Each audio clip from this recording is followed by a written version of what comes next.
the right to vote in every state, Congress must take action and pass the Freedom to Vote Act and the John Lewis Voting Rights Advancement Act. We will keep working to make sure Americans can engage in the democratic process and have their voices heard. No matter who you are or who you vote for, who you vote for. Please go to vote.gov for more information about registering to vote. Again, this is about making this is a nonpartisan effort about making sure that the people who are eligible to vote have that right to vote. So please go to vote.org. Okay, with that, Chris. There has been an outbreak of exploiting pagers in Lebanon. Does the White House have an understanding of whether Israel is responsible for this attack, and any concerns about escalating conflict in that region? So we have not. We have seen, obviously, the reports. I don't have more information to share, and I'm not going to speculate from here. Also, the president said that he wanted to see the Secret Service get more resources.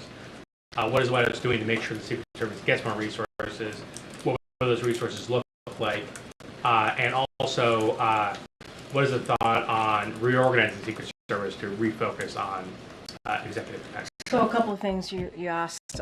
So just want to, as it relates to the CR, as you know, that's a short-term CR.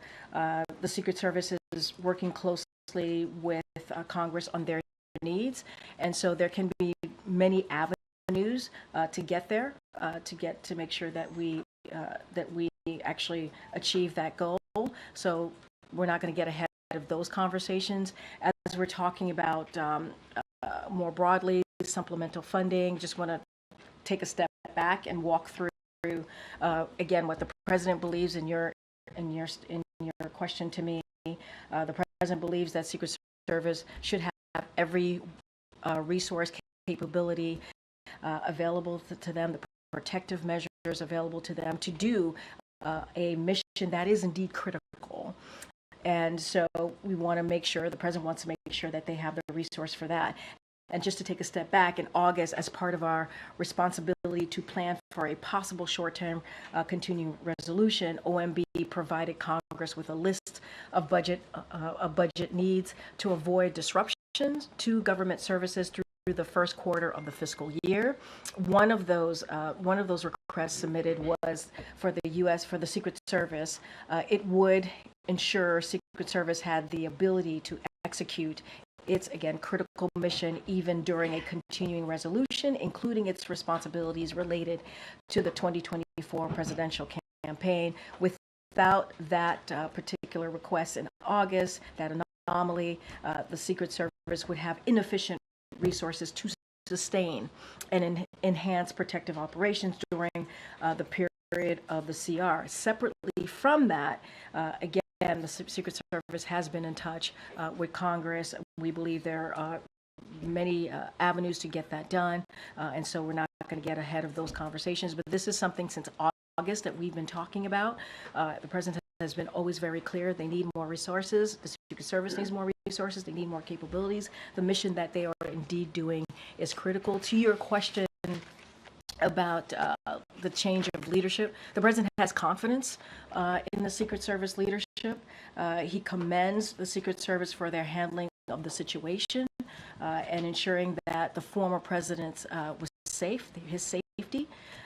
The Secret Service has already announced a review into the incident, into what happened.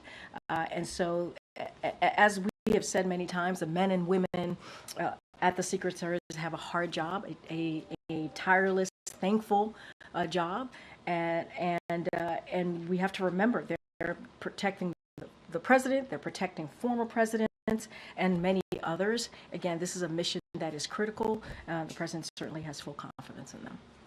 Okay, Selena. Thanks, Karine. Donald Trump blamed President Biden and Vice President Harris for the latest assassination attempt against him. He claimed without evidence that their rhetoric is causing him to be, quote, shot at.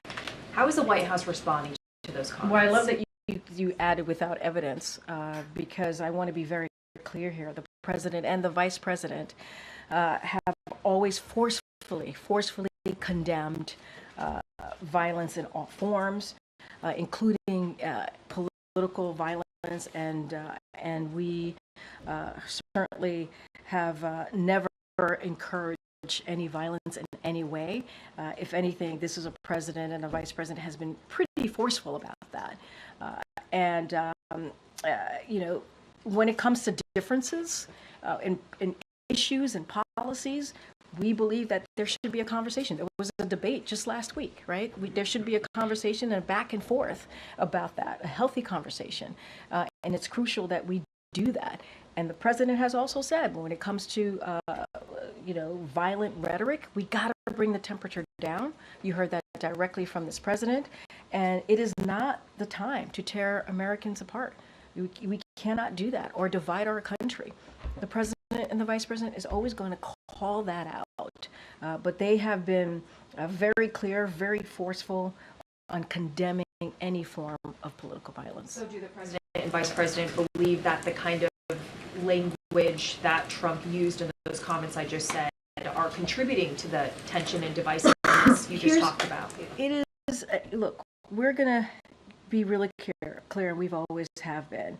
It is important to bring down the temperature, to bring that temperature down of that political violent rhetoric. We've been very clear about that.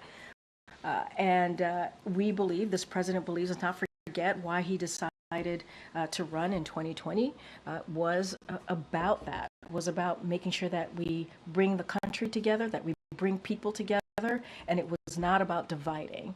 And so we're going to continue to be very, very clear about that. We're going to continue to call that out. And they did, January 6th. The president and the vice president called that out. When Paul Pelosi was attacked because of political rhetoric, violent rhetoric, we called that out. And when the first incident happened a couple weeks ago, the butler, after that aftermath, the president called that out as well. And so he's very consistent. He thinks both sides should be very clear about that. It's not just the president or the vice president. Every leader, national leader, or any leader in this country should be calling out political violence and bringing the country together, not dividing it. Just to clarify, so Sure. You're saying that the president and vice president believe that former President Donald Trump should be toning down his rhetoric? So I'll say this. President Biden has been clear-eyed about the threat that the former president represents to our democracy. He's been clear-eyed about that. From his role, let's not forget, from his role of January 6th, where he refused to accept the outcomes of free and fair elections. Look what happened on that day. Some of you were there at the Capitol. Some of you have colleagues who were there at the Capitol, reported and saw what happened. 2,000 angry people went there to try to overturn a free and fair election. And so it's not going to stop the president and the vice president to call out, to continue to strongly call out, when it comes to protecting our democracy. We have to be forceful about that. We have to be very clear. We can resolve our differences, right? Via talk at the ballot box, right? We can have differences in policies and issues. That is okay. It is important that we have differences there. But when it comes to political violence, we have to condemn it. Okay, Jeff. Thanks, Karine. A couple follow-ups. Is the White House, is the president concerned about additional escalation in the Middle East after this pager incident with Hezbollah and Israel? I'm going to be super thoughtful about this. I'm not going to get into speculation from here. I wasn't asking you to speculate. I'm just not going to go beyond the reports. Just going to be not going to get into hypotheticals here. Okay, I wasn't asking a hypothetical. I'm asking if the president is concerned about future escalation, which is something he's talked about when it comes to the Middle East, that is something that we have spoken to before. We are always obviously concerned about that. this particular incident, I don't want to get into speculate about it or get into hypotheticals about it. When we think about the conflict along the blue line between Israel and Hezbollah, it has gone on for way too long, long enough, and so it is in everyone's interest to resolve it quickly and diplomatically. So we continue to believe that there should be a diplomatic resolution to this, and so I will leave it there. And well, actually, I'll add, this is why the ceasefire negotiation is so important. This is why the hostage deal is so important. This is why the president and his administration has been working around the clock, 24 hours to get that done. We believe the deal would help reduce tensions along the blue line, and that is one of the reasons we believe diplomatic, obviously, efforts are critical and important at this time. As it relates to that incident, we've seen the reports. I just don't have anything to say beyond that. On the issue of political rhetoric, do you have any reaction to Senator Vance's comments in which he noted that the difference between, in his view, the difference between Republicans and Democrats is that no one has tried to assassinate Vice President Harris?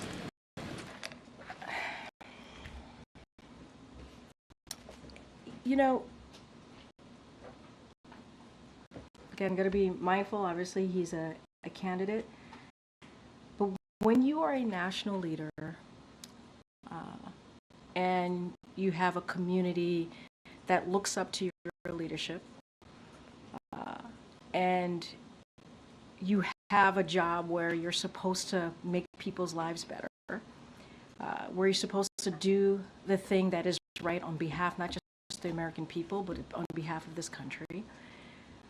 People entrust in you to do just that, entrust in you to make decisions that's going to move this country forward, to make it the great country that it is. And when you have that type of language out there, it's dangerous. It's dangerous because people look up to that particular national leader. And they listen to you when you are a national leader. And when you make comments like that, all it does is create or opens an opportunity for people to listen to you and potentially take you very seriously.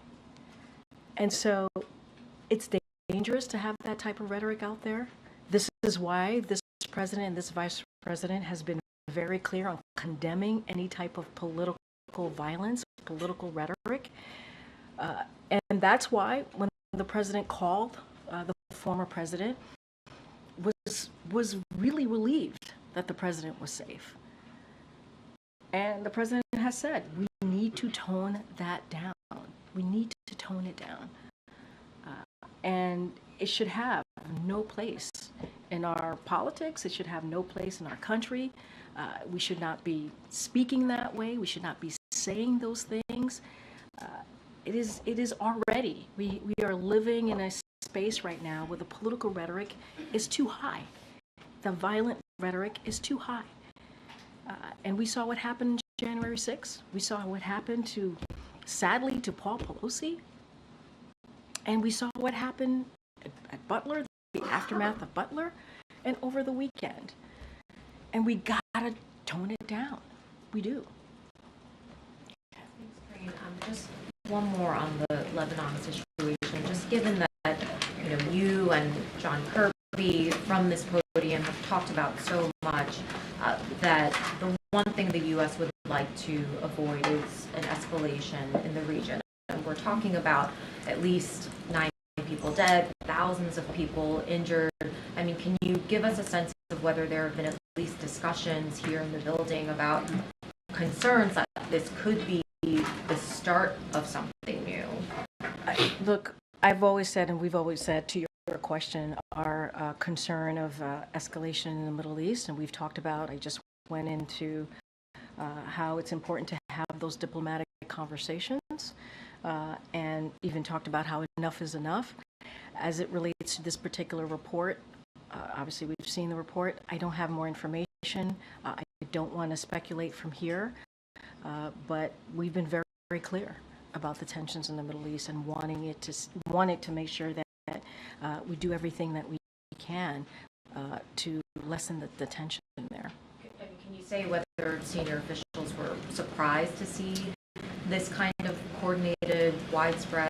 So what I can say is, if you're asking me if the U.S. was involved, no, the U.S. was not involved. If you're asking me if we were aware of the operation, we were not aware of this incident, that hundreds of pagers, as you just mentioned, were going to explode in Lebanon ahead of time. This is not something that we were aware of, and I'm just not going to go beyond that. And just, She referred to it as an operation. Sorry, for interrupting. You referred to it as an operation. Yeah, You mean an this Israeli incident, I don't have anything beyond the reports that are out there. I don't have anything beyond to share. What I can say is that we were not aware of this incident and of the hundreds of pagers that were going to explode in Lebanon ahead of time. That is not something that we were aware of. That's what I can confirm. Go ahead. just in the context of what happened on Sunday with the former president, President Biden said in a radio interview this morning, quote, "Everything's frightening." Does he feel absolutely confident that he is safe? Does he feel absolutely confident that the vice president is safe when they are out traveling, out and about? Yes, he has full confidence in the Secret Service. He understands the difficulties of the job, the tireless work that the Secret Service, the men and women of Secret Service do every day. And he also says they need more resources to be able to, capabilities, resources to be able to do the job that they're doing. It's not just the president, it's not just the vice president, it's also former presidents and much more. And so that is why we continue to work on with Congress to get that done. So when he used the word frightening, he was not referring to anything related to his own safety, the vice president's I mean, safety. I have not spoken to him specifically of what he meant. You're asking me about his own safety. What I can tell you, he has full confidence in the Secret Service. I think if you look at the political rhetoric more broadly, which the president has said needs to be, the temperature needs to go down. It needs to go down. You think about, January 6th again, what happened to Paul Pelosi, what happened Butler, Pennsylvania, what happened over the weekend. Yeah, we need to turn it down. It is frightening for everyone, for Americans to see that. And so we need to lower those types of, that temperature, lower that type of political violence. It has no place in politics and certainly in this country. Hold on one second. Go ahead, Nancy. Thanks, Karine. I want to follow up on that because Senator Vance appeared to call out specifically one of the phrases that you used earlier, which was threat to democracy. He said, "We cannot tell the American people that one candidate is a fascist, and if he's elected, that it's going to be the end of American democracy." Now, I recognize that Donald Trump has also used those phrases, threat to democracy, danger to democracy, but in light of what has happened, and in light of the fact that there are going to be disturbed people who take words like threat or danger literally, is the president and is the vice president considering avoiding those specific terms, threat to democracy or danger to democracy? I mean, look, and I answered this question. The president has always been very clear-eyed about this, about the threat of the former president represents to our democracy. Just think about January 6th. January 6th, we have to be honest with the American people when we see those types of threats, when we see that type of rhetoric that led to 2,000 people going to the Capitol. We have to call that out. Look, let me step back for a second even further. You all as news organizations have the obligation, right? You are all obligated to cover events like January 6th. As I mentioned before, some of your colleagues were there. Some of you were there on January 6th, and you had to report that the way you saw it. The obligation to do that. And we appreciate it, because I know those were dangerous times. That was a dangerous day to be there. And, you know, we have to call out any type of refusal of an outcome of an election, any type of violent rhetoric. And this administration has the responsibility to be honest to the American people. So, look, we can, as a country, right, we can have disagreements on issues, on policy issues. It is okay to have that conversation. We had a debate, just as I mentioned recently. That is what's beautiful about what we do, right? To go back and forth about our democracy. But once there's violent rhetoric, we got to condemn that. And, you know, the president's going to encourage all leaders from both parties to do so. All leaders from both parties to do so. It's not just on one. All leaders on both parties have to make sure that we do not use that type of violent political rhetoric. Because look what happened. January 6th, Paul Pelosi, Butler, over the weekend. We got to be mindful. Go ahead, April. Oh, I'm sorry, April. I think she had more. Sorry. I apologize. No problem. So this is a question about the Secret Service, and I'm wondering if the president believes that at least until the Secret Service can get the resources that he says that it needs, does he believe that both presidential candidates should be avoiding unscheduled movements, particularly in open air locations like a golf course that are very difficult to secure when the Secret Service and law enforcement don't have a lot of advance notice? So that is for the Secret Service to speak to. I can't speak to their protocol and how they do their business. That they are the professionals, so that is for them to decide on. I will speak to what the acting Secret Service director said. He said this yesterday as it relates to basically the former president's protection. And I think this is important. In the aftermath of July 13th, President Biden made it clear that former President Trump should have the highest level of protection offered by the Secret Service. And the president has repeatedly said that the Secret Service should have every resource capability in order to do their job, which is mission critical. And since July 13th, the Secret Service has greatly enhanced the security footprint for the former president. And so that is something that they have said they have done. That is something that the president wanted to see to be done. And so anything about their protocol, how they move about, how they make decisions, to your question, that is something for them to speak to. Thank you. Okay. I'm sorry about that answer earlier. Go ahead, April. Going back to to an answer that you gave to someone about lowering the temperature when it comes to this divisive rhetoric, it's not just about presidential division. It's also about lowering the temperature, do you think, when it comes to the Haitian community? Because this debunked narrative from President Trump and J.D. Vance has now created a problem in Ohio. It's also created a problem for not just the Haitian migrants, but also others.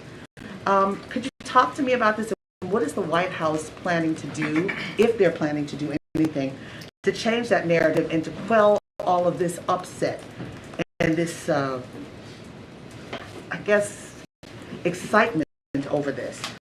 Well, look, I mean, we have been very clear. The president has been very clear in the past couple of days, speaking to this directly himself. What we've seen in Springfield, Ohio, the hateful and dangerous conspiracy theories that we've heard from political leaders, and they've been pushing this over and over again. But I also want to say that you've also heard from other Republicans, like the governor of Ohio, like the mayor mayor of Springfield who have said, who have debunked this and have been very clear that this is not true, what we're hearing, the hateful smears, and have called it out. And we heard it from the local police department as well in Ohio. And, you know, as I said, the president said last week this needs to stop. He spoke about it yesterday when he was at the HBCU event in Philly, and he's going to continue to do so. It is undignified and insulting to all of us as Americans, undignified and insulting to spread these types of filth. It is filth. It is dangerous. It puts us less safe, and you know, it's dangerous and it's disruptive and it's fearful. So when you say it's undignified and the other words that you use, but you also said dangerous, how dangerous is this? When communities feel unsafe because these type of hateful smears, these conspiracy theories are being spread about them, when schools are being shut down, hospitals, the community in Springfield, Ohio, it puts them in danger. It does, and we've seen it. And leaders should not be pulling us apart. They should not be pulling communities apart. They should be bringing them together in shared values. That's what the president believes. And my next to last question. We're watching the news and seeing what's happening to Sean Diddy Combs. With that said, he has been very political in the past. He has endorsed candidates. He said to vote. He said not to vote. And now this, what we see last night and today. What does this say to the American voting public as we look to these celebrities for endorsements? And I say that in light of one of the largest endorsement that this administration has received so far from people like Taylor Swift, people in the entertainment industry. What does this say to the American voter? Does a celebrity have weight, that kind of weight? I mean, look, I'm not going to get into the politics of today and what an endorsement means. It's not for me to do from here.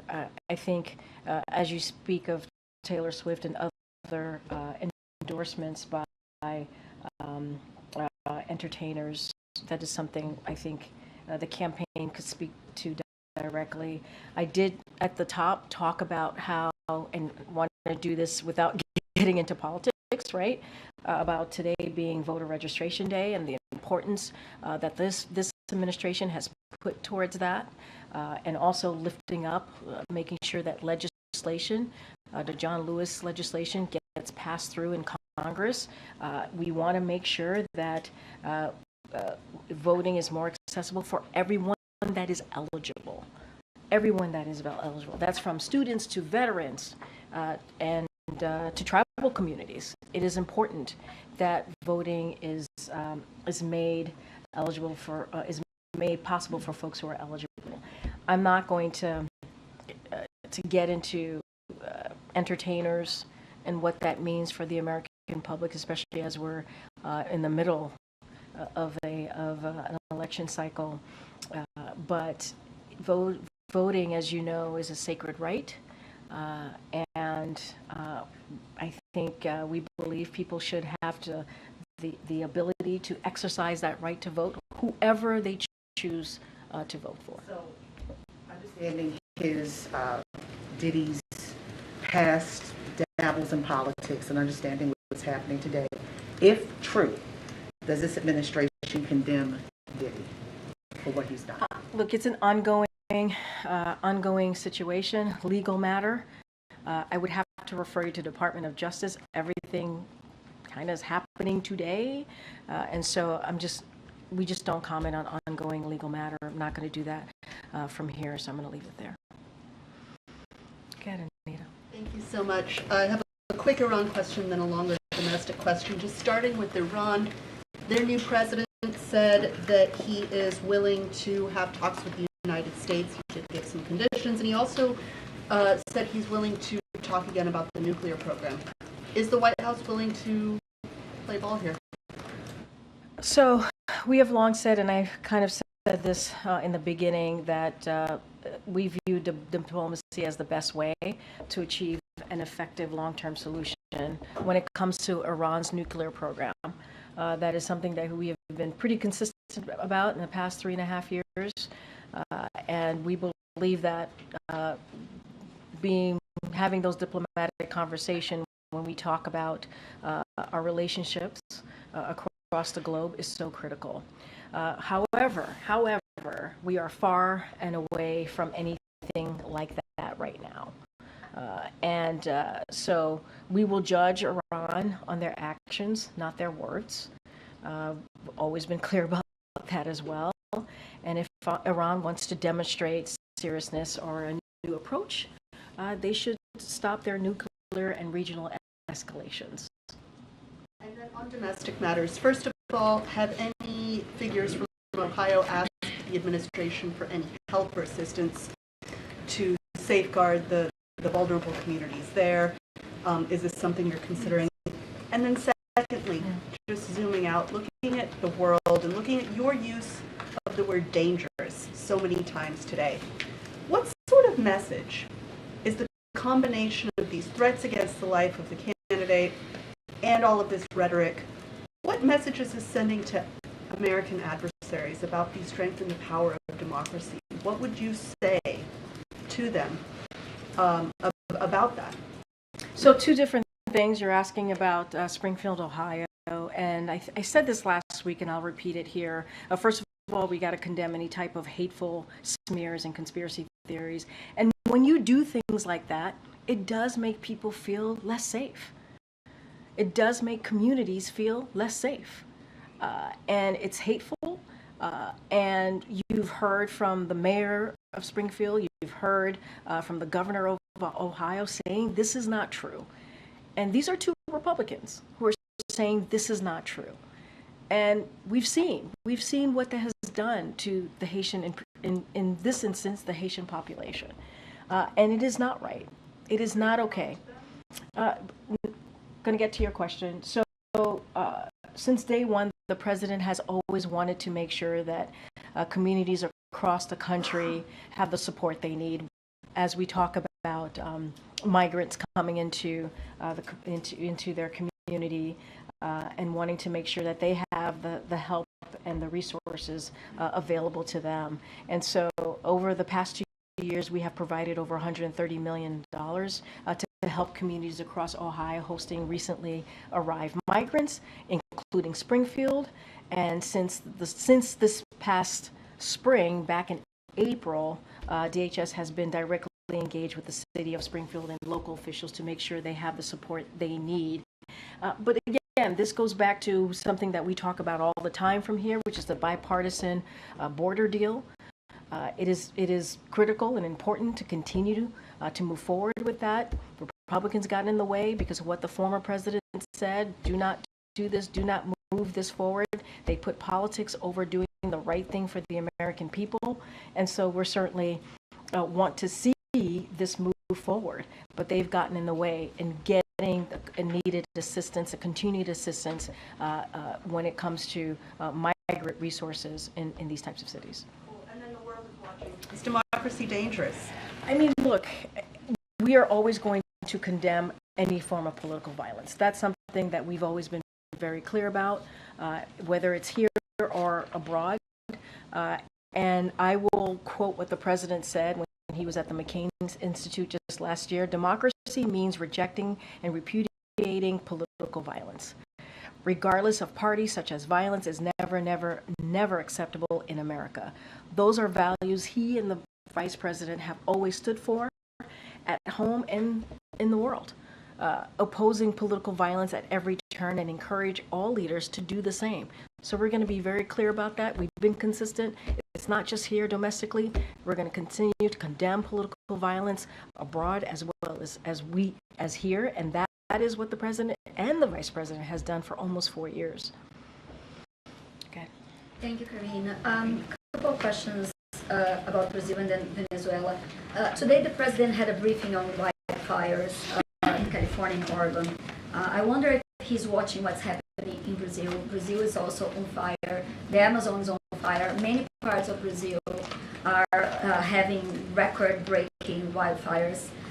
Is the U.S. working with Brazil to help with the situation and help to mitigate the problem in the future?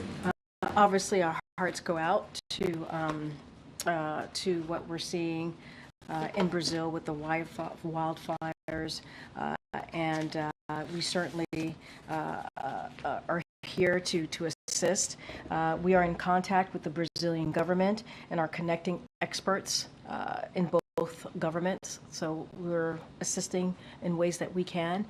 Anything further, certainly I would refer you to the State Department and the USAID, but our hearts go out to the folks in Brazil who are directly affected by the wildfires. On X, Twitter has been banned in Brazil for almost 20 days now. What is the White House view or position on this matter? Say that again? X, and social media, Elon Musk social media is banned in Brazil. It's 20 days now that doesn't work in Brazil anymore. Was a dispute with the judge from the Supreme Court, and now it's banned for 20 days. What is the position of the U.S. government on this matter? Look, I think when it comes to social media, we have been very clear that we think that, folks should have access to social media. It's a form of freedom of speech, and certainly that is something more broadly that we have always have been very clear about. And so I just don't have anything beyond that to share. I can just do a follow-up from a colleague about Venezuela. The White House viewed the detention of 3 Americans and 2 Spanish in Venezuela who are accused of attempting to assassinate Maduro as a potential retaliation for U.S. sanctions and Spain's decision to welcome Edmundo Gonzalez. So that is categorically false. It is not true. And U.S. involvement in a plot to overthrow Maduro is, again, categorically false. This is just another attempt by Maduro to distract from the July 28th election results. The United States continue to support a democratic way forward in Venezuela. And so we are closely, as we have been, monitoring the situation. And due to privacy consideration, we have certainly no further comments from here. Karine, regarding the exploding pagers in Lebanon, forgive me if I missed it. Did you say if the president had been briefed on the incident? I have not spoken to the president, so I can't speak to that. That is, I can go back and make sure that NSC was able to do this. My guess is he's aware and he's been briefed, but I haven't directly spoken to the president about that. Regarding the phone call between President Biden and former President Trump, how long did it last? I'm not going to go beyond what we read out. The president called the former president and was relieved that he was safe, and the former president certainly appreciated the call. I just don't have anything further beyond that. He expressed his he was thankful for the President Biden calling him to check in on him. I just don't have anything beyond that. And down in Florida, the governor there, Ron DeSantis, said he doesn't think it's in the best interest of the state or the nation to have the same federal agency seeking to prosecute Trump also handle the alleged assassination attempt against him. What's the White House view on that? He wants to open a state investigation into the alleged assassination attempt, and he says that the feds should not be investigated. It's not in the interest of the nation for the feds to investigate that. So look, the president has complete confidence in the Secret Service. I've said this multiple times at this point. There is an investigation happening. We're going to let that process move forward. And I think until that happens, I don't think anybody should comment on that. And finally, you said that the president is heading to UNGA. Is the vice president going as well? Right now, the vice president is not planning to participate in the UN General Assembly related events. As in the past, it is possible she meets with foreign leaders here in Washington, D.C. next week, but I don't have anything to announce, further to announce on her involvement. Is that a conscious decision, sort of like there's only one president at a time type thing? I wouldn't read it that way. I wouldn't read it that way. Appreciate the question, though. Go ahead. Thanks, Karine. Staying on UNGA, the president will be delivering his final address as president before that body next week. Could you talk a little bit about what the message is that he wants to deliver about his leadership over the last 4 years, particularly with the fact that the wars in Ukraine as well as Gaza are still unresolved, and his predecessor has repeatedly claimed that neither of those conflicts would have happened if he were still president? As you can appreciate, Francesca, I'm not going to get ahead of the president. He's going to speak for himself. He's going to lay out what his thoughts are when we see him deliver his address to the assembly next week. And so I'm going to not get ahead of the president, and just gonna leave it there for now. And on the issue of Russia's war against Ukraine, the German chancellor said last week that talks needed to speed up, and that at the next peace conference that Russia should be at the table. Is it the White House's view that the next peace talks need to take place before November? Look, I've always been clear, and we've always been clear, nothing about Ukraine without Ukraine. So this is something, obviously, as it relates to that, certainly Ukraine has to be involved and make sure that they're at the table. I cannot speak to anything further beyond the next peace talks, but I will say, as I've said many times before, as my colleagues have said many times before, this can end today. The war in Ukraine that Russia started, Russia's aggression, could end today. It could end today. This is Mr. Putin's war. He started this war, and he can stop it by moving his troops out, by ending the war on a sovereign territory, on a democracy. He can end this, and so I'll just leave it there. Okay, Danny. Thanks, Karine. Just going back to Lebanon, a few hours before these pages exploded, Israel said that it was expanding the aims of its war against Hamas to focus on Hezbollah along the northern border with Lebanon. Do you have any indications that this incident may have been a kind of prelude to some kind of major Israeli operation? I'm not going to speculate from here. Like I said, we've seen the reports. I just don't have any more information, and I'm just not going to speculate. And very quickly, the other day, President Biden gave the thumbs up when I asked him if he was going to be traveling to Angola, as our friends at Reuters reported. Do you have any more details on that? Can you confirm any details? So you asked the questions and your friends at Reuters reported it? Is that what you're saying? No, I wish it was. Reuters reporting. I don't have anything. We don't have anything at this time to share on any travel for the president. So just leave it there. Okay. Thank you, Karine. It's been only 2 days since somebody allegedly tried to kill Donald Trump again. And you're here at the podium in the White House briefing room calling him a threat. How many more assassination attempts on Donald Trump until the president and the vice president and you pick a different word to describe Trump other than threat? Peter, if anything from this administration, I actually completely disagree with the premise of your question, the question that you're asking.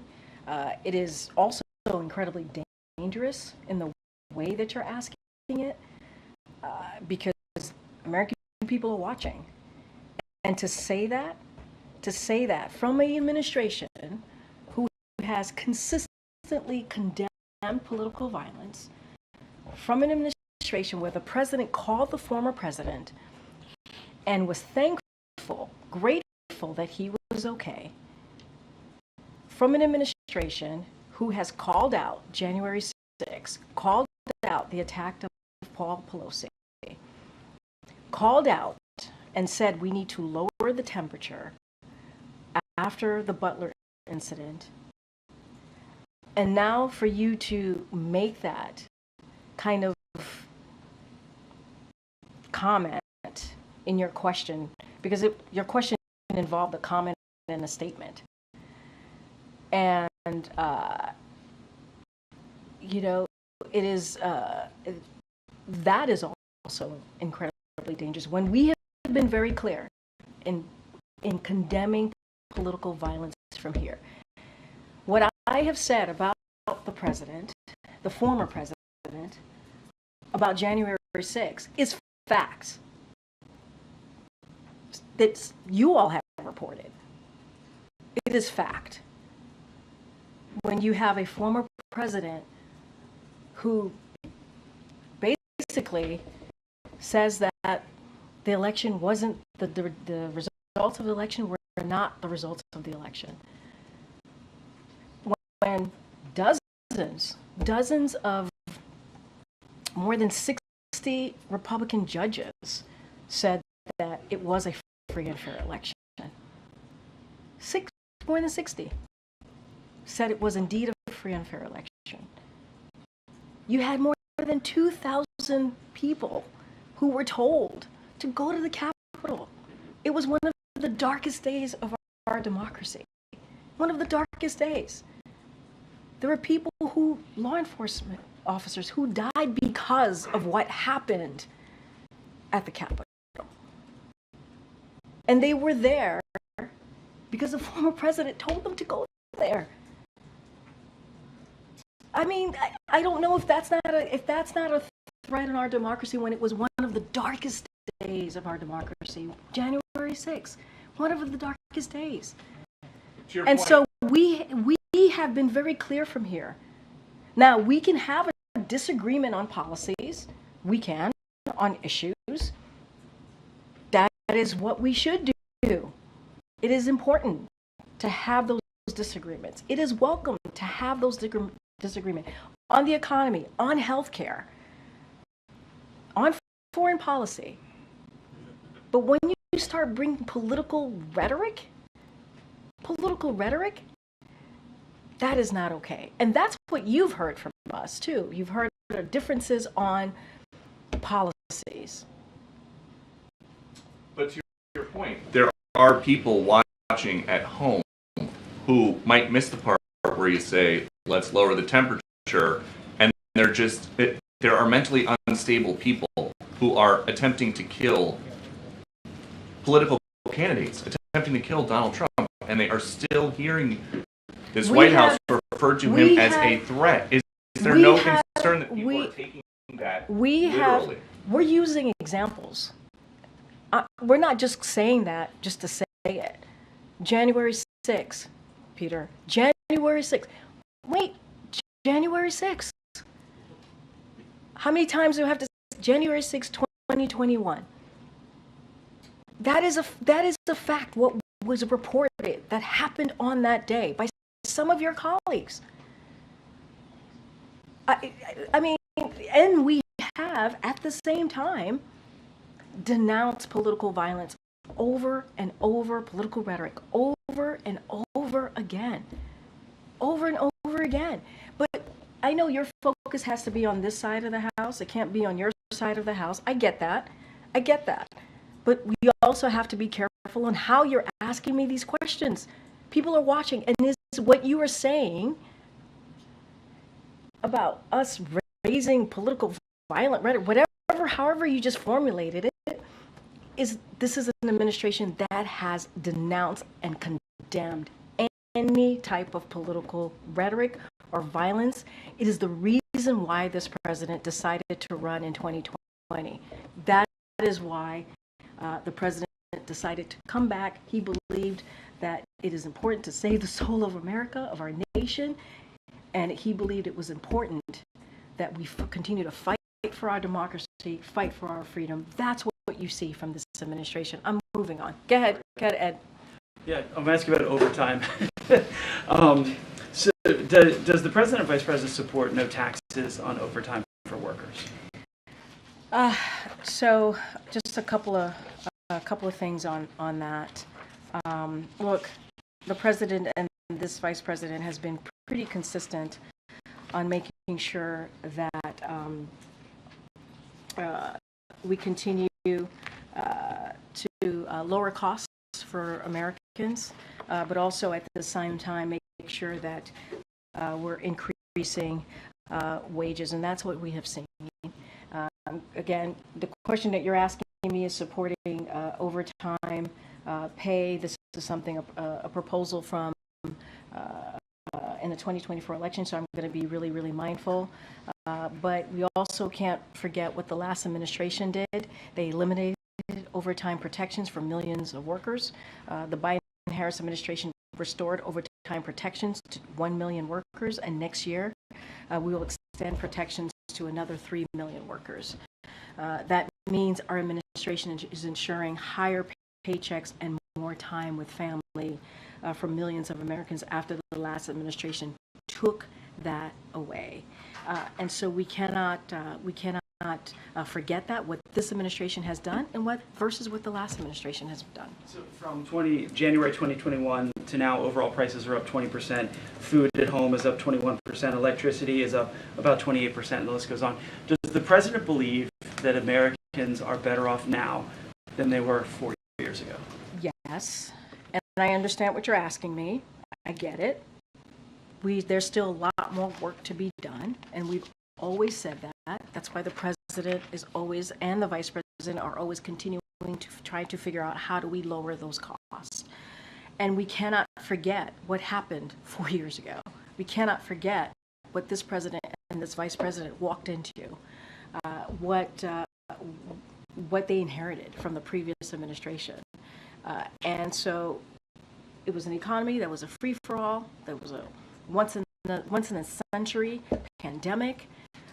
There was no comprehensive plan to deal with that pandemic. The president and Democrats in Congress passed the American Rescue Plan, shots in arms, money in pockets, and also when we took over,